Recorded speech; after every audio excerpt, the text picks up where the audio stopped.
یہ جو آیت ربنا لا تزغ قلوبنا بعد اذ ہدیتنا وہب لنا من لدنک رحمہ انک انت الوہاب، اللہ تعالیٰ نے یہ دعا ہمیں سکھا دی۔ اب یہ ٹو ڈوز کے حوالے سے میں چاہ رہا ہوں کہ کچھ اور نصیحت آپ فرمائیے۔ مفتی صاحب نے بڑی اچھی 4 باتیں بیان فرمائیں، آج ہمیں کیا کرنا ہے تاکہ ہمارے ایک تو یہ کہ ہدایت ملنے کے بعد ہم ہدایت سے نہ ہٹیں، کجروی ہم میں نہ آئے اور ہمارے اندر فکری کجروی بھی نہ آئے۔ آج ہم دیکھتے ہیں کہ دین کے نام پر بہت ساری باتیں،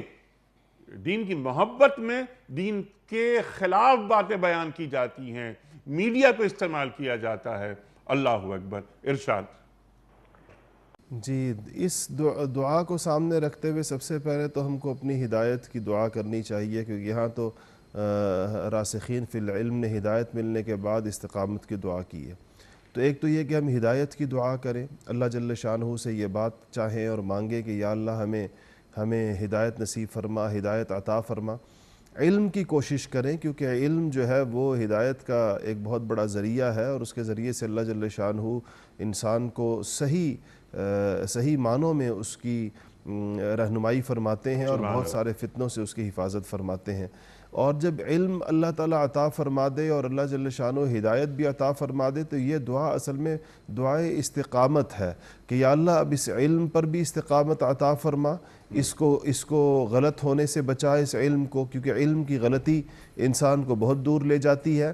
اور پھر یا اللہ جو تو نے ہدایت عطا فرمائی ہے تو اس کے اندر ایک استقامت، تو یہ دل کو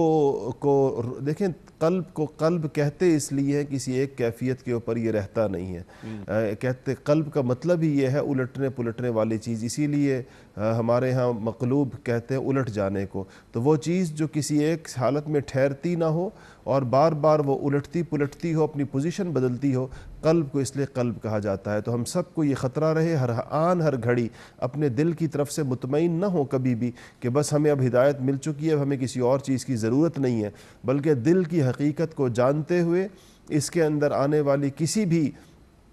تبدیلی اور کسی زیغ اور کجی کا خوف رکھتے ہوئے اللہ جل شانہ سے استحکام قلب کی اور استقامت کی دعا مانگتے رہے، اور اسی دعا کو مانگتے مانگتے اس دنیا سے رخصت ہوں تو انشاءاللہ امید ہے کہ اللہ جل شانہ آخرت کے اندر ہدایت یافتہ لوگوں کے ساتھ حشر فرمائیں گے۔ سبحان اللہ، سبحان اللہ۔